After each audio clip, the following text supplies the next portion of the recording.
একটি প্রশাসনিক বিভাগ রূপান্তরের জন্য আলোচনা করবো এবং অতি দ্রুত সময়ের মধ্যে তা বাস্তবায়নের জন্য প্রচেষ্টা করবো।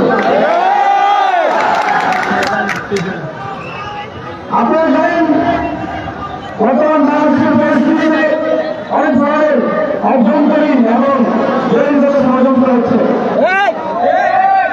আমাদের অত্যন্ত দুঃখের সাথে বলতে হয় আমাদের রাজনৈতিক দলগুলোর একটা বর্তমান ধারণা চলেছে যে ভারতের 80% ক্ষমতায় বাংলাদেশের ক্ষমতায় আসা যায় না।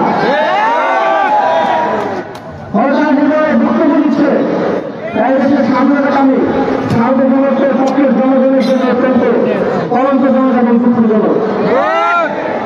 মাতৃত্ব না মৃত্যু। আপনারা যদি মনে করেন